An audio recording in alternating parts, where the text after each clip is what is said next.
So this might be my favorite folding phone that I have used thus far, and it does have its downsides, which I realize the more I use it, and I'll also talk about how this phone kind of feels like the 8 Ultra, believe it or not. The Galaxy Z Fold 8 might not have the Ultra branding, but should you care? Well, after a few days in New York City, I was able to test out the improved screen brightness, the comfort level, the all-new anti-reflective display, the cameras, as well as the battery life, and of course, watching some content on this new 4:3 aspect ratio. Coming from last year's Z Fold 7, what have I learned by going to the Z Fold 8? Well, let's talk about it. First of all, yeah, the whole hype about how comfortable this phone is, yeah, it's true. It fits in the palm of your hand. You can reach much more easily throughout the entire display, and it fits in your pockets, no matter how wide or how shallow they are, without stabbing you in your stomach when you sit down. One of you left a comment and asked me, does it fit in the cup holder of a car? And well, cup holders are generally different sizes, but yeah, in my case, it fits quite easily. And thanks to the beveled edges, the Z Fold 8 is so much easier to open than previous Galaxy Folds. If you guys have seen my review of the Galaxy Z Fold 7, you know I've said this before. Because of how thin the phone is and because the edges are just straight and they're not beveled, it kind of feels like you're almost trying to fight to open the phone up. But with the Z Fold 8, it's just, I mean, it's so much easier and it feels more premium. It almost feels like the phone is helping you open it instead of kind of fighting against you. Coming in at just 201 grams and just 4.5 millimeters thin when it's opened, this is the lightest folding phone in the world. The lightest. And yeah, obviously that of course adds to the comfort level. This thing is lighter than my iPhone 17 Pro. What the heck? But the more I use this phone, the more I realize there's a funny downside to it, if you could even call it that, and I've spoke to other creators about this and they too agreed with me. The cover display is so comfortable to use, I noticed myself only opening the phone when I wanted to watch content or scroll the internet on the big display. And that's when the fact hit me. That's what I was looking for in a folding phone this entire time. I don't want to constantly open it. I want to use it like a normal phone, right? Boom. And then when I want to watch content or when I need that larger display, I open it. There you go. The Z Fold 7 or even the Z Fold 8, the cover display is fine, but it still feels a bit too narrow and too tall for my personal liking. I feel like I'm missing a lot of the horizontal content, which makes me want to open it much more often. And that of course means, well, not only do you need two hands to use the phone now, but the battery life takes a hit since you're now using the much larger display. Oh, and typing on the Galaxy Z Fold 8. Miles better than the Z Fold 7 or the 8 Ultra. It's basically as wide as the iPhone 17 Pro Max, and I find myself making less mistakes when I'm typing. It just feels more opened and free and less claustrophobic than ever before. Now, the price of the Galaxy Z Fold 8, it might make you happy, it might make you cry, it might make you mad.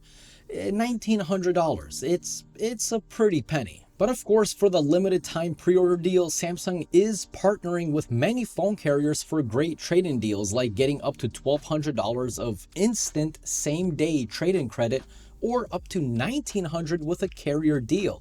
So if you want, I'll have a link down below in the video description. So what exactly is the magic of the inside display? And yeah, it's quite good. Well, the more I used the phone, the more I realized how well Samsung managed to hide the crease. It is genuinely an upgrade over the Z Fold 7. You don't feel it with your fingers, even at off angles. The screen is so bright, you still barely notice the crease. 3,000 nits of brightness makes it even brighter than Samsung's very own flagship, the S26 Ultra. So, of course, watching HDR movies, it just makes for a fantastic experience. And the anti-reflective display definitely helps cut out a lot of the reflections, especially compared to last year's model. Another pretty large benefit of that new 4:3 aspect ratio is looking back on your photos. Since the native camera sensor shoots in 4:3, anytime you take a photo and look back on it, it takes up the entire display. So if you take a vertical photo, then turn the phone and boom, full screen. If you take a horizontal photo, boom, full screen. It just really adds to the experience of being premium without having those like weird black bars and you have to zoom in to make the photo take up the entire display, but then you're cropping into the photo, which ruins the quality. You don't need to do that here. Now remember, in the beginning of this video, I mentioned that this phone is kind of the same as the 8 Ultra.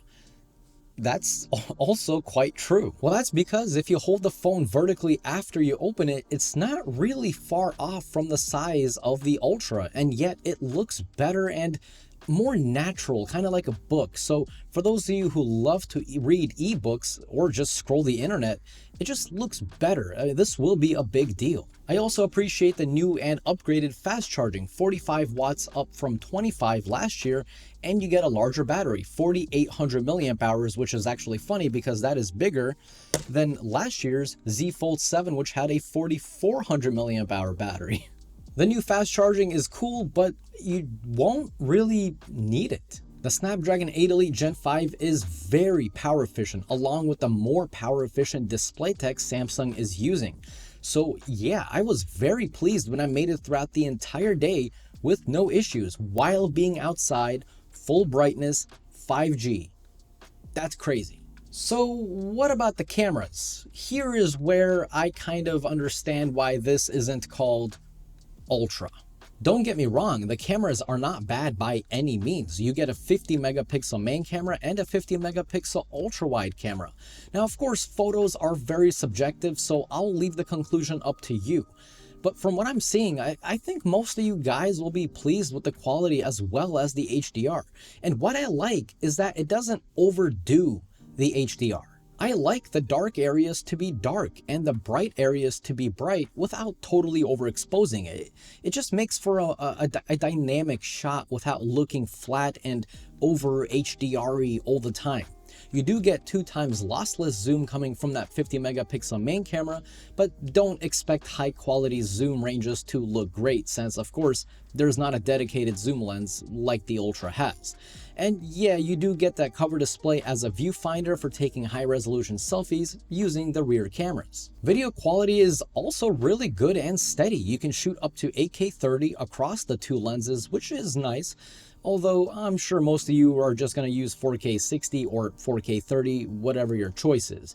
APV video is also here, along with the ability to add a LUT in real time, so you can really tweak the video and get the look that you're going for, just like the S26 Ultra. Oh, and look, Horizon Lock is also here, so you can twist and turn your phone as much as you want, and the video will remain locked to the horizon. So, of course, not everything can be perfect. What are the downsides? The first weird downside is the fact that the cover display is wider than the Z Fold7 or even the Z Fold8 Ultra, but you cannot place 5 apps side by side on the home screen, even though you can on the more narrow Fold.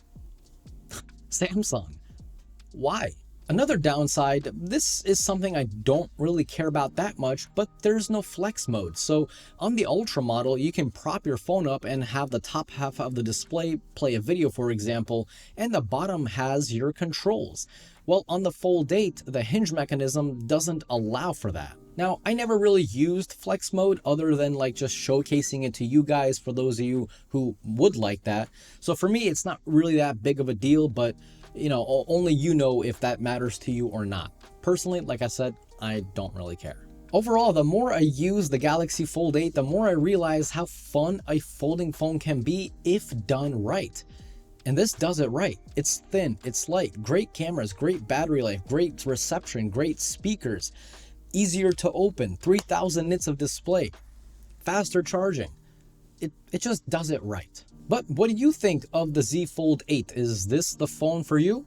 Let me know down below in the comments. And again, don't forget about the pre-order deal. This is the time if you want to save as much money as humanly possible. I believe you have like another week or a week and a half to pre-order. So yeah, if you want, definitely check out the link below in the video description. Now, if you found this video helpful in any way, definitely leave a like. It's free for you, but it helps me and the channel out a lot, and I always truly appreciate it. And if you're new here and you like these style of no BS tech reviews, definitely subscribe.